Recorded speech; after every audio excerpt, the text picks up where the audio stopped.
Hello aspirants, welcome back to Focus Prep Current Affairs. So a very important news we have to discuss today. So recently, Mizoram was declared as India's first fully literate state under the Ullas initiative. So this is what we are going to discuss today.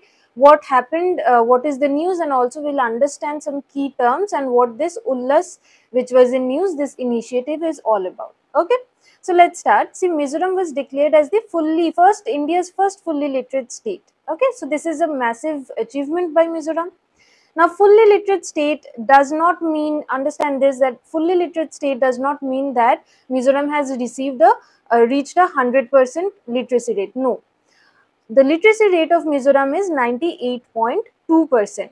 Okay, so understand this very clearly. If the question is asked that what is the literacy rate of Mizoram in 2025, it is 98.2%. It is not 100%. So why is it being called as the fully literate state? Because the Ministry of Education has set some standards, some guidelines, okay, to declare a state to be fully literate, and they have said that if any state achieves and crosses the mark of 95% of literacy, then it will be declared as fully literate state. Now we'll come into the depth of this fully literate state, what other things are mentioned in this definition. So Mizoram is the first fully literate state with the literacy rate of 98.2%, and this was achieved under the New India Literacy Program, the NILP. So NILP full form you need to remember, New India Literacy Program, which is also called or known as the ULLAS. ULLAS stands for Understanding of Lifelong Learning for all in society. This is the full form of ULLAS. ULLAS is just the popular name, you can say, of New India Literacy Program, the NILP. Okay. Now this achievement of Mizoram, this was highlighted in the Periodic Labour Force Survey, which was recently published. This is the survey of 2023-2024. And this announcement that Mizoram is the first fully literate state was done by the Chief Minister of Mizoram, Laldu Homa. Okay, he declared this in the Mizoram University in Aizawl, as well as the capital, right? So there he declared this, and there also the Union Minister of State of Education, Jayant Chowdhury, was present. Now see how Mizoram achieved this feat. How did it how did it attain such high literacy rate? What they did was that they selected illiterate adults, okay, out of them many were convinced to enroll as learners, okay, to become educated, and many of the Mizoram people, they participated as volunteers, okay, to impart education in them. So there were 292 volunteers, okay. These volunteer teachers, they came from various backgrounds, like there were students, there were also government officials, there were teachers also, okay. So they just came forward and they agreed to contribute to this mission, and they agreed that okay, we will impart education to those who are illiterate, okay, we will make them literate. So this reflects a deeply rooted culture of Mizoram, which is called the Twangaina. It is a Mizoram culture where people come forward, they help each other for attaining collective goals. Okay, so there is a community effort. So with community effort only this achievement was reached, and this community effort is rooted deeply in Mizoram's culture only, in its values only, which is called Twangaina. Okay, we'll come into details about that. Now understand first what is ULLAS or NILP. What is this New India Literacy Program?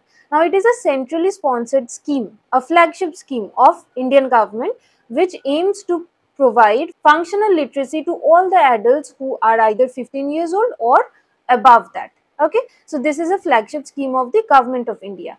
And here in this scheme, remember that they have redefined literacy. Okay, this literacy here doesn't just mean reading, writing, or doing numeracy. Okay, it also includes life skills, the skills that we need to go about in our daily lives, right? So it includes the life skills, it includes digital literacy, because digital literacy is a big part now in our day-to-day activities. We need to have the idea about digital literacy. So digital literacy, financial literacy, legal literacy, as well as health awareness, all these are included when we are talking about literacy.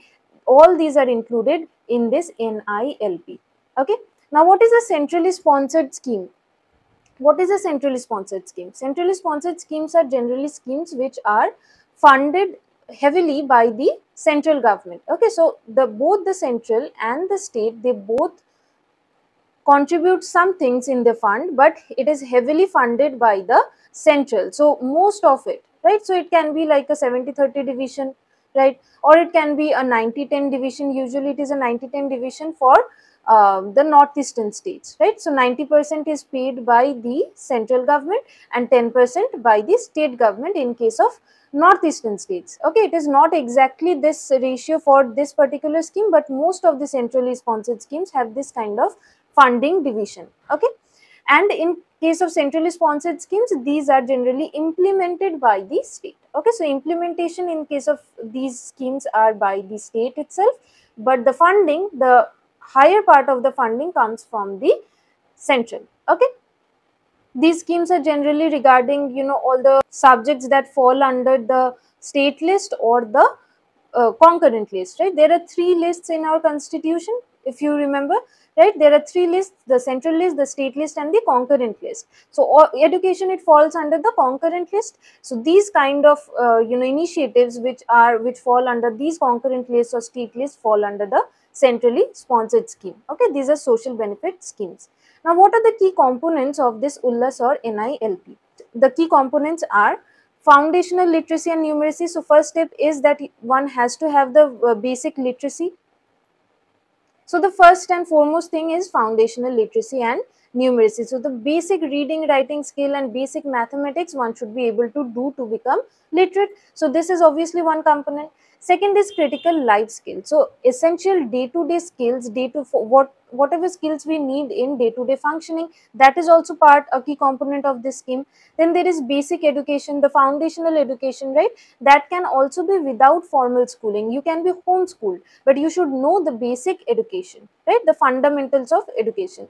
Then it includes vocational skills. Vocational skills are which ones? The training, the skill based education which help one become more employable, right? So those are vocational skills, that is also included here. And then there is continuing education, that is ongoing education to maintain. So the education should go on, right, to maintain and update our skills and knowledge with changing times. So all these are part of the NILP scheme. Now see, we will discuss a few terms as well. We saw that in the PLFS survey, this 98.2%, this data that Mizoram has achieved 98.2% literacy rate, this was given in the PLFS. What is PLFS? The Periodic Labour Force Survey.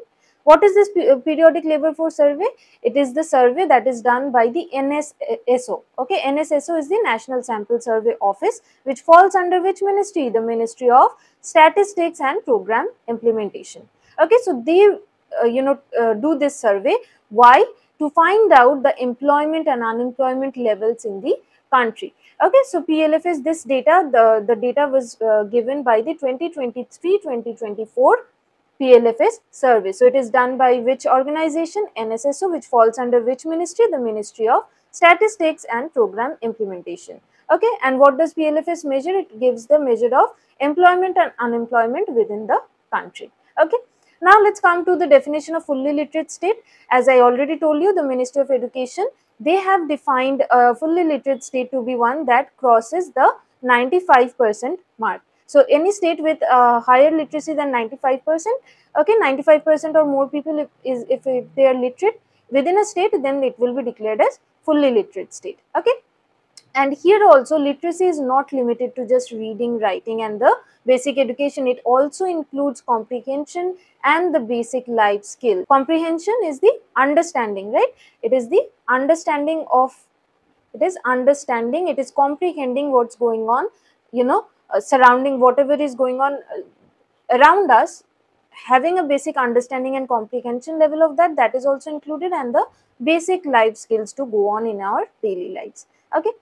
Now let's say about the Twangaina. Twangaina, as I told you, it is a culture, it is a value, it's a value based culture of the Mizo people, okay, which signifies selflessness, service and discipline and community spirit. So people, they are selfless, they volunteered, they came forward for the collective goal of attaining a higher literacy rate. So we saw in Mizoram that there was a society-wide participation for these literacy programs. These mobilized people and they came forward and finally, Mizoram could achieve to become the first fully literate state of India in 2025. Okay.